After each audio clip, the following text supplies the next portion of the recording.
Hey, yo. What's up, everybody? I know people are going to be jumping on, but shout out to everybody that will be on, that's joining us. I'm excited for this next phase in our Bible study in the book of Revelation. We're going over chapter 9, and it'll be the fifth and sixth seal. So, super cool that we are doing this Bible study. It came at the right time to do it for our church, just coming together and wanting to study the Bible more, but also literally like our first Bible study kicked off at the first weekend that our church doors were closed. So it's been nice having this to go to as far as an activity to do. And so I'm glad that we're doing this. I'm excited soon to be getting in the next chapters as well because it's about to get real intense and real exciting. So um, if you're joining us, as always, drop a hello over in the comment section. And as we go along, if you want to add some input, then feel free to hit up the comment section. And if you got questions, we'll hit those up as smoothly as we can. If not during, then after the Bible study. And so yeah, we'll give a few minutes. Let's see. Yeah, we'll give about 2 or 3 minutes for people to jump on, and then we will go right into it because there is a lot of material to cover. So it's crazy. I keep saying this almost every week, but hi, Sylvia. I keep saying this, but I keep getting surprised by the weather out here in Western Maryland. It was snowing today, and I can't tell if I'm in Maryland or if I'm in like upstate New York or Canada or Michigan, Wisconsin, North Dakota. Where am I at? Where in the world are we living right now? Maryland, and we got snow, and it's May 9th. So interesting times. I keep getting so excited that I can finally take the bike out and hit the road, and then skirt, we got snow in the forecast. So great. We're excited for the rest of the Mountain View Conference. Today was their first Sabbath, actually opening up the church doors. It's with precaution, so there's still social distancing, still face masks, I think, are required, and so I'm not sure how many actually opened up. I was kind of surprised how many weren't opening up, even with the option to. I know once we're given the green light, we won't be able to open the doors fast enough. People might be waiting out Friday night just to be able to get in. It'll look like Black Friday, but it'll be a good Friday to be to be having the news to have the churches open up or our church open up. So it was Kingwood. We had church over at Kingwood. That was pretty nice for the first time. So super cool with that. But I'm excited to hopefully open up our church here in Maryland sooner than later. Everybody's getting a little agitated, I think. At least from what I've heard, people are getting agitated that we're still closed down. So, all right, we're almost at 4 minutes in. So we'll give another minute and then we're going to go ahead and get started. Again, if you're joining us, pop in on the comment section so we can know that you're here. And if you don't want to get dimed out, as always, you ain't gotta pop in. But I like to see who's with us, and those of us that are with us, or those that are with us, then I like to see y'all comment on the comment section to give input, not just to say hi, but also input on this. Hopefully, you guys have been reading up and reading ahead on some of these. It's not hard to predict where we're going. You don't have to predict it. We announce it, and it's just chapter by chapter. So um, also, there's I got a new webcam going. Last time I used this, hey Rachel, the oh yeah, the crew is on. Hi Linda. Actually, it was Rachel and Ben. You guys were the ones when I used the webcam last time. It's not the computer one. When I used it last time, y'all said the audio was all jacked up. So I don't know how the audio is coming through now, but hopefully it's a little bit better. But glad all you guys could join us. I'm excited to see you guys again in the church setting. It's nice in the personal setting, but in the church setting, it'll be even more nice. All right, we're at 5 minutes, so hopefully some more people will jump on, but let's get started with a word of prayer. Dear Heavenly Father, as we go through chapter 9, looking over at the fifth and sixth trumpet, we just invite your Holy Spirit to be here with us, to give us understanding, and to shed light on things that we aren't quite certain about. And we thank you for those who have come before us, who have laid heavy groundwork in the interpretation of the book of Revelation. We're excited as new light is revealed as well. And so as we get started, we invite your presence, and we just thank you, man. It's been such an awesome Sabbath day. Despite the cold weather and the snow, it's been beautiful, and what a way to end the Sabbath by studying your word with your people. So we're excited about this, and we praise your name. In Jesus' name, amen. All right, cool. Sounds good. Hey, what's up? So, all right, good. I'm glad the sound is better. What's up, April? And the crew there, I'm guessing it's probably the whole crew. Silas was in his heyday, getting to interact with the other kids, so that was good, especially on the trampoline.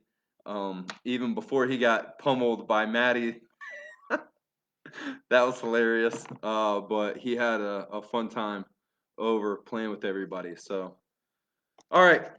So, on our last study, we went over chapter 8, which was the first four of the trumpets, and the study was short and somewhat vague. Part of that was intentional, part not intentional. I had mentioned, and I'm still currently really trying to study more and more over the seven trumpets. Some of it is awesome, but then there are some time elements that don't exactly match up with the seals and with the letters to the churches. And so this has pushed me to study more and more, and I'm not done on it. In fact, next Sabbath, instead of jumping right into Revelation chapter 10, which believe me, I am very excited to be jumping into, before we jump into that, if I've got enough of the groundwork done, I would like for us to go over some of what I've found as far as new interpretations. This has really been the last day or so that I've come across stuff that I resonate with, but there's no school like old school, and I'm old school, especially when it comes to the groundwork that's been laid by the prophetic fathers. They knew their Bibles, they did their work, and so yeah.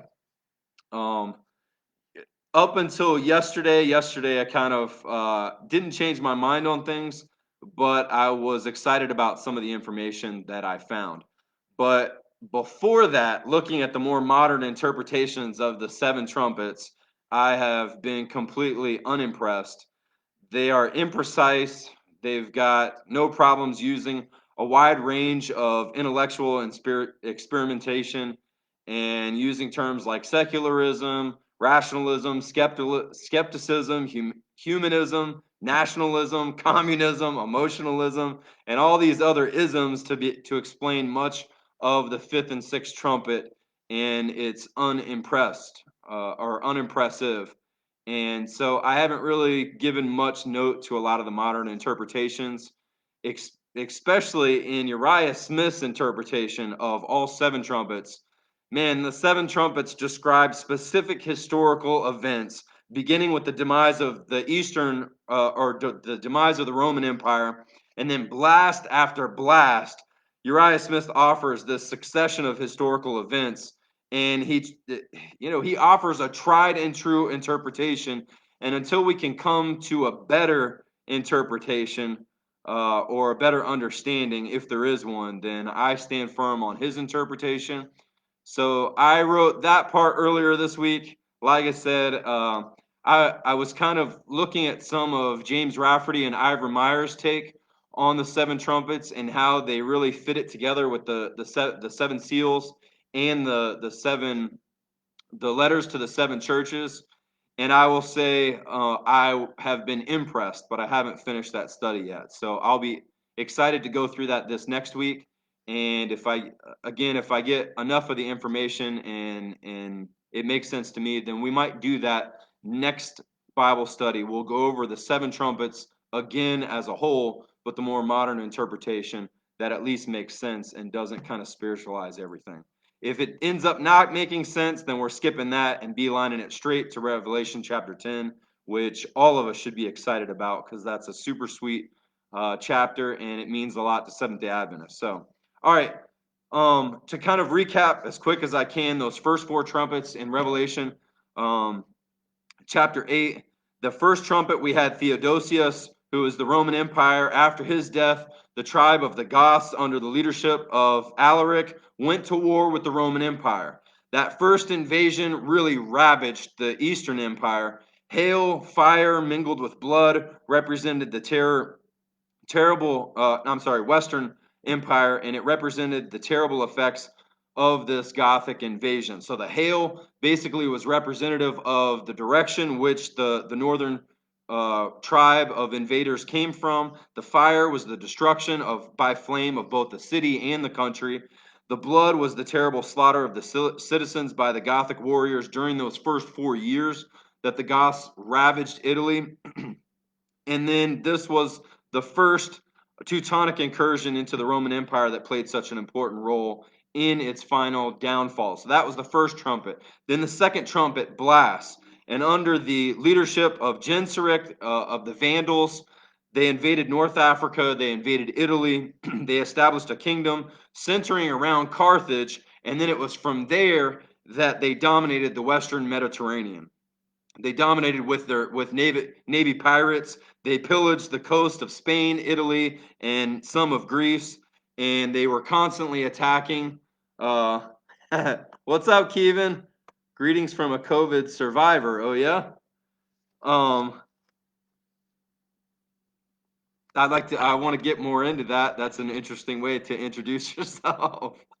All right, so they were constantly, their conquest was mostly naval.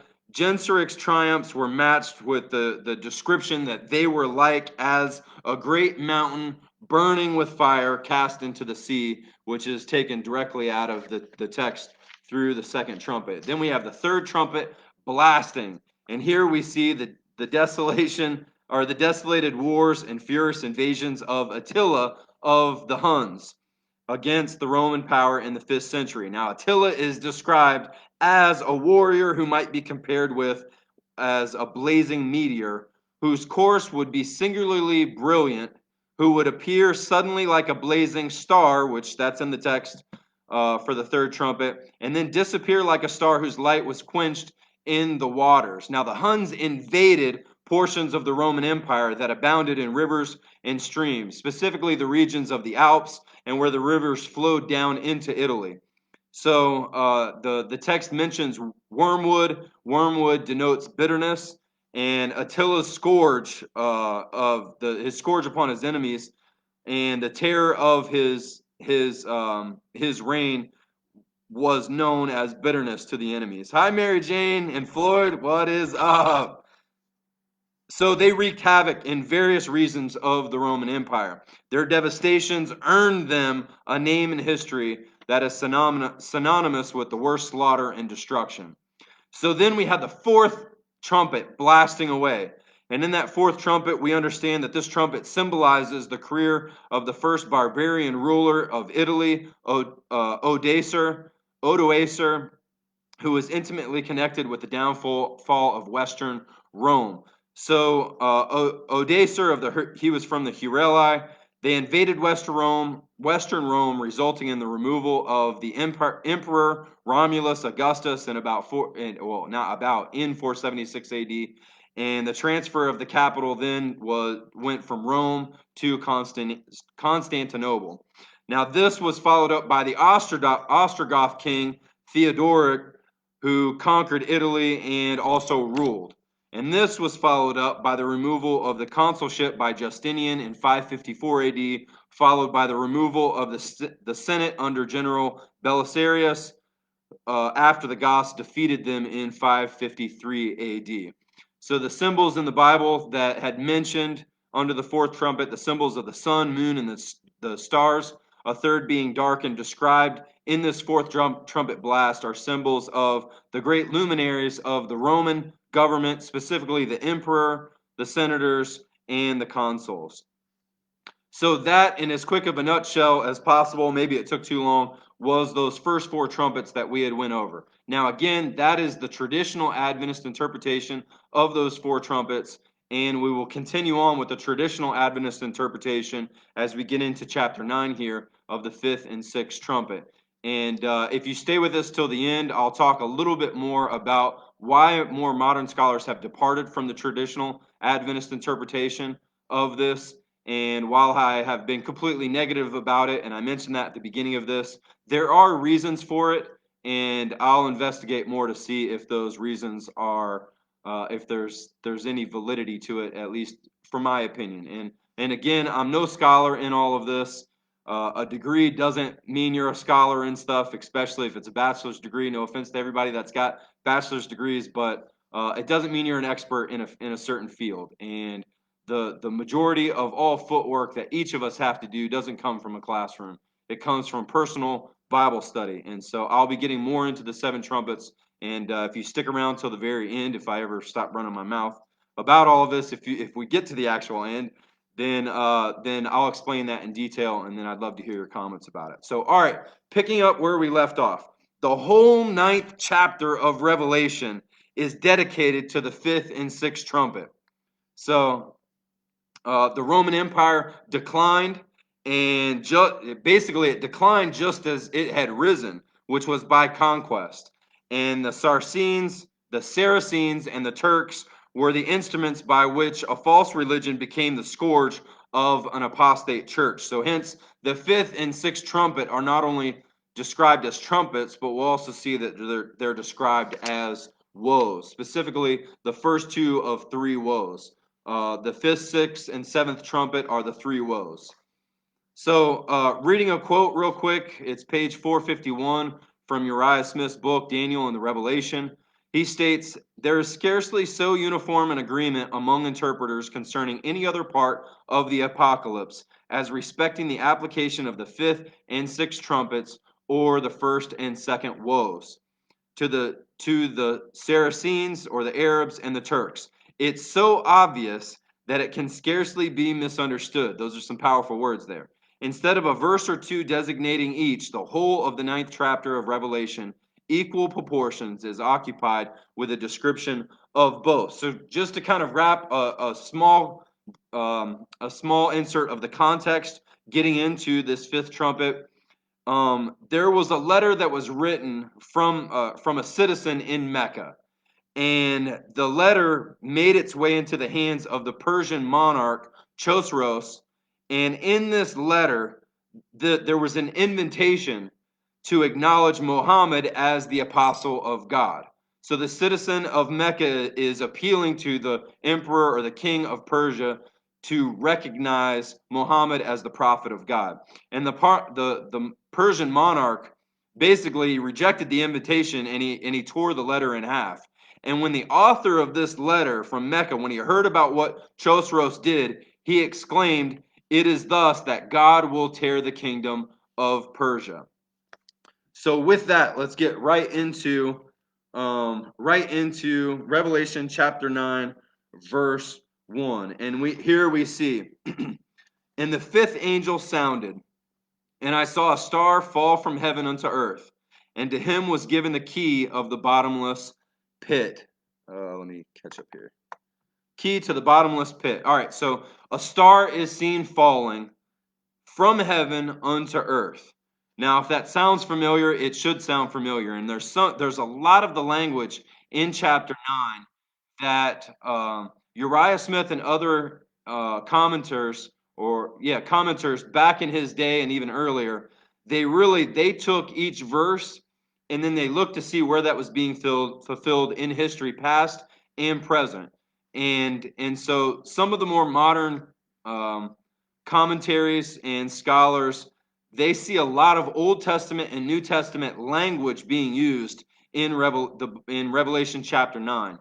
And so they're trying to use an interpretation that is not just a historicist based off of historical events, but it's also what can we learn about what the Bible says through the language that John is using in Revelation chapter 9.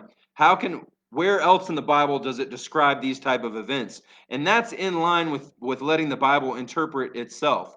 So Uriah Smith and the commentators back then didn't exactly do that. They didn't worry so much about Old Testament and New Testament language to help with the interpretation.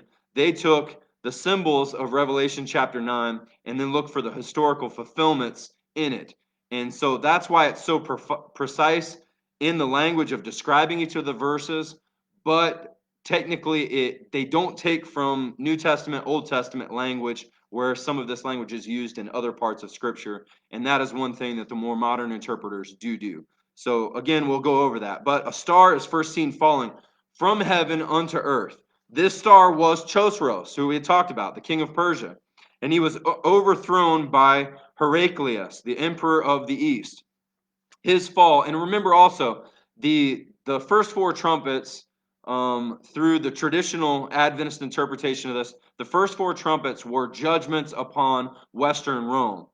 The next two trumpets are a judgment upon Eastern Rome, and then the final trumpet will be a judgment upon Rome, but spiritual Rome, specifically the papacy. So, all right, so the overthrow by Heraclius, the emperor of the East, basically his fall, or Chosroes' fall, was the key by which the bottomless pit was opened. So Rome and Persia at the time were the two competing superpowers, and Rome made a move on Persia. And at this time, the Ottomans kind of took a step back. The Arabs, like, they waited back, and they watched as the two known superpowers, then Rome and Persia, went head to head with each other. But as Rome and Persia fought with each other during the conquest to overthrow, Rome made this move. So during the conquest to overthrow Persia, Rome they utterly exhausted themselves. And thus, the only two powers which were capable of meeting and crushing Mohammedanism, namely Persia and Eastern Rome, were virtually taken out by the way of this revolution, this war that they were fighting amongst each other. So the Arabs were basically taking a step back, watching them fight, and then they pounced once Persia was defeated, but Rome had depleted itself during this invasion, and so that was the best time to strike.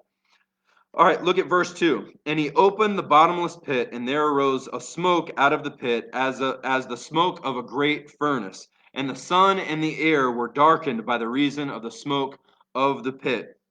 So the meaning of this term, the term that's used here is the Greek, which is abyssos, which is defined as deep, bottomless, profound. It may refer to any wasteland or desolate, uncultivated place. We see this word it's used in Genesis chapter 1, verse 2, and it's applied to the earth in its original state of chaos.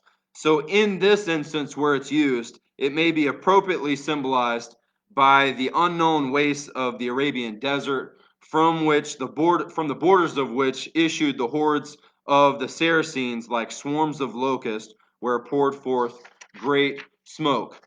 So here's another quote from Daniel in the Revelation.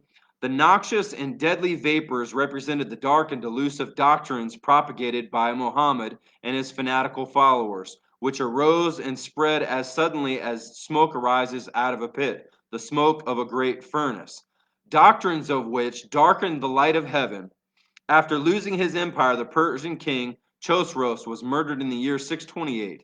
The very following year, 629, is marked by Muhammad's conquest of Arabia and the first war of the Muslims against the Roman Empire. So they had no problems telling it like it was back then. There was no beating around the bush and being politically or religiously correct and tippy-toe around and things. They called things out how they saw them, and they weren't afraid of the recourse behind it. So something that we don't see a whole lot today. People beat around the bush. They're afraid to call sin what it is. They're afraid to call out the papacy for what it is. The very message that we're given is a hard-hitting message. The message the Adventists are getting, hard-hitting message. The Bible doesn't play around with words, and neither should the interpretation. And the SDA pioneers, they didn't play around with the interpretation. They weren't afraid to call a spade, and we could learn a lot from that, because now we got a lot of people that act more like yellow belly cowards than anything, if you want my opinion, which you may not, but you got it anyway. So anyway, looking at Revelation chapter 9, look at verse 3. And there came out of the smoke locusts upon the earth, and unto them was given power, and the scorpions of the earth have power. So these locusts come out of the smoke, symbolized by the Arabian horsemen, as they went forth to fight what they called the battles of the Lord, or the battles of Allah. And the power of the Arabian horsemen was speedy, it was vigorous, and the deadly venom and swarms of the Saracen army overspread the earth and speedily extended their ravages over the Roman Empire. All right, look at verse 4. And it was commanded them that they should not hurt the grass of the earth, nor any green thing, nor any tree, but only those men which have not the seal of God in their forehead. So they weren't told to not attack the people that had the seal of God. They were told to attack the people that didn't have the seal of God. Nevertheless, the seal of God is mentioned here. Now, history is not silent upon the fact that there have always been observers of the true seventh-day Sabbath all throughout the gospel age. Now, here the Saracens spared the class of Sabbath keepers, but no such mercy was shown to the monks and other orders of the Roman Catholic Church. To them was unleashed a fury as they cleaved the skulls of the religionists with shaven crowns who belonged to the synagogue of Satan. Again, strong language. They didn't mess around whatsoever. All right, look at verse 10. And they had tails like unto scorpions, and there were stings in their tails, and their power was to hurt men 5 months. All right, so we have a time element that's mentioned there. 5 months. We'll get into that in a little bit. Look at verse 11. And they had a king over them, which is the angel of the bottomless pit, whose name in the Hebrew tongue is Abaddon, but in the Greek tongue hath his name Apollyon. One woe is past, and behold, hey Susan, glad of you to join us. One woe is past, and behold, there comes 2 more hereafter.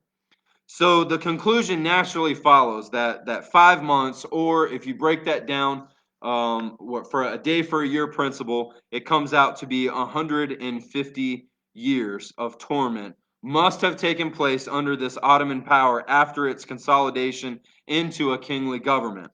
Now, previous to the time of Othman, the Mohammedan power was composed of separate tribes, separate distinct tribes. But under the policy of Othman, they were consolidated into one government with himself as the king, not declared as the king, but he was the king. And although he never took the title of sultan, so he was the leader, everybody knew him as the leader, but he never took the actual title of sultan. So this was near the close of the 13th century. That power has ever since been known as the Ottoman Empire, named after Othman, its founder. So the first invasion of the Roman territory by Othman took place on the 27th day of July, 1299. So you have a point there. And commencing the 5 months as torments from this event, they would end 150 years later, which would put it at 1449. So again, the Hebrew word Abaddon and the Greek word Apollyon, they both mean the destroyer, or the one that destroys, or one that destroys. In the text, an angel signifies, it can signify a literal angel. It can also signify a messenger or a minister, either good or bad, and not always a spiritual being. So the angel of the bottomless pit here would be the chief minister of the religion which came from the pit when it was opened. And that religion is Mohammedanism, and the Sultan was its chief minister. And so as we acquire for the events which mark the termination of that period, we're brought to the sounding of the very next trumpet, which is the 6th trumpet.